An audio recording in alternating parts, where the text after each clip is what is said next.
I've got a question. Have you ever seen a situation that kind of rubbed you in such a way that you desperately wanted to speak into that individual's life and say, hey, listen, it's inappropriate to wear hats when you come in the house. It's inappropriate to wear a hat at the table or to talk on the cell phone over dinner. It's in poor taste to invite me over and stay on the phone all the while. Um, Maybe you shouldn't wear that shoe with that dress or that dress with that shoe. Have you ever felt like you just wanted to seed something into someone, but you just didn't know how to tell them that they were wearing things that didn't flatter them, that they were doing things that wasn't necessarily becoming to them, or to say that you really are using that word in the wrong context?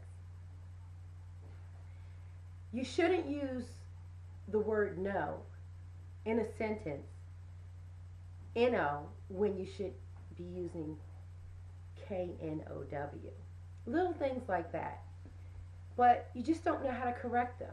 Or they use a word incorrectly.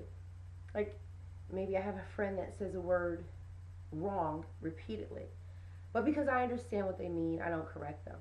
Or because they're up in age, it really doesn't matter. But then at some point, we have to become responsible as educators for one another. This conversation was birthed from a discussion that I had during lunchtime today, actually with my sister. And we were reminiscing on educators who went the extra mile to invest in our lives, to say, hey, I saw this and it wasn't appropriate, or I noticed this and it wasn't the best fit, or you could have done this differently. Consider doing it this way. At the end of the day, if you want to advance yourself and others, you've got to be honest and open. The issue with being honest and open is this: you've got to be loving first. When you're loving first, you deliver it from a different place. Like, where is this constructive criticism coming from? Are you trying to tear me apart? Are you trying to belittle me? Are you trying to demean me? Or do you really care?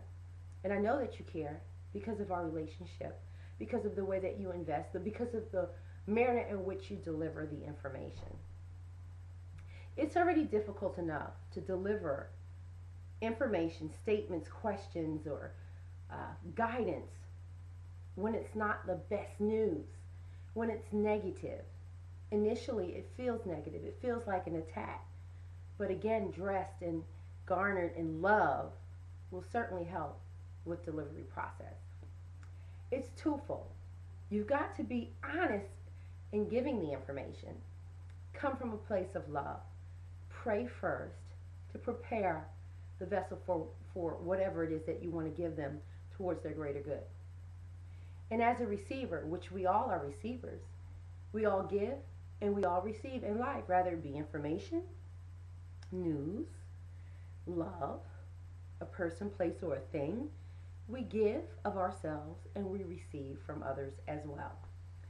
As a recipient of all things, you've got to be willing to eat the meat and spit out the bones.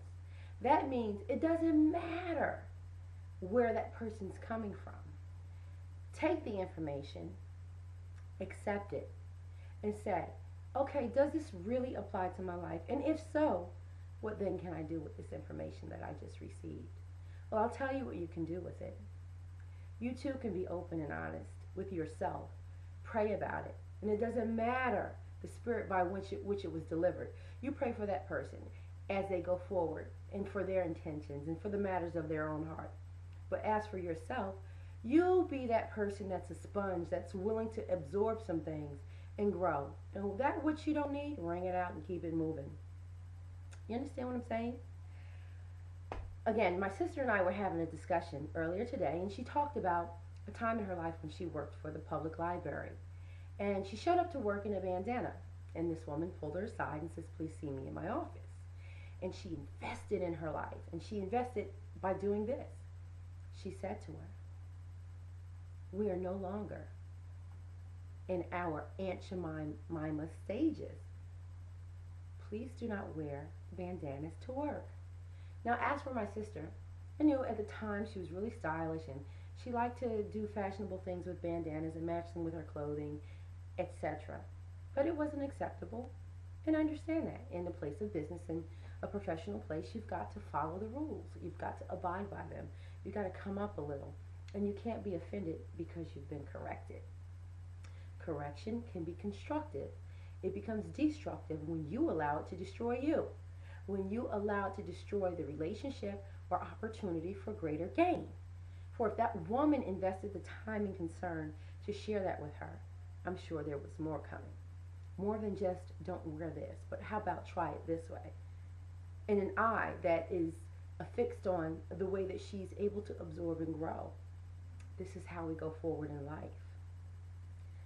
At any rate, a couple months later, my mother gave her a beautiful designer dress. It was an Albert Napon. It was a very beautiful bone silk dress with red polka dots. Along with it was a fabulous silk scarf matching the dress perfectly. So what did my sister do? She wore this showpiece to work along with the silk chiffon scarf, that is, and she looked fabulous. She was called into her office again. The woman from a distance and from afar didn't know that this was a designer scarf that was accompanying the dress. And so she said to her that it would not be wise for her to wear that. Now, to just err on the side of caution, we must remember in the workplace we have to play by the rules. And if that's what it takes for us to be noticed as positive and productive employees, then that's what we do. Now, the point is, my sister had decided, I don't like this woman. She rides me. She's on my case. She's negative. She's demeaning. She's condescending. Yada, yada, yada, yada, yada. All the things we think when someone says to us, you're overeating, that's why you're overweight. You drink too much, and it's evident in your speech. Are you getting high? Because your pupils are dilated and your slip is hanging. Word on the street is you're sleeping around and you're getting a reputation. People are saying that you're lazy. Why aren't you doing something with your life? How do you feel about yourself? I've noticed that you've been depressed as of lately. Your shades are down in your house. It's all dark and subdued in there. You're wearing dark colors when you come outside. Is there anything I can do to help you out? Many people become offended when others try to invest into their lives and take them to a place where they can be assisted to elevate. And that is not where growth takes place. Not in resistance mode. So today, if nothing else, here's what I say to you. Become that sponge. Absorb the nutrient of the discussion and wring out everything else that does not matter. Eat the meat, spit out the bones. Do not throw out the baby with the bathwater. As a recipient of information, it would behoove you to receive it and consider it, digest it, and do with it which is good towards your greater gain. Do you understand that? People make the world go round. It takes a village to raise a child. And we're all children of the Most High God. And we are supposed to invest in one another. Not to tear one another down, but to uplift us and build us up. To spare us the detriment and the devastation of what could come as a result of proceeding, in a manner that is derailing, so to speak. If you're doing things that will derail your direction, your destiny, your purpose, then it's wonderful to have people around you that will invest the time, energy, and concern to help you get back on course. I am Sonya Ward from Harmony Success Solutions. It's a pleasure talking to you on this evening.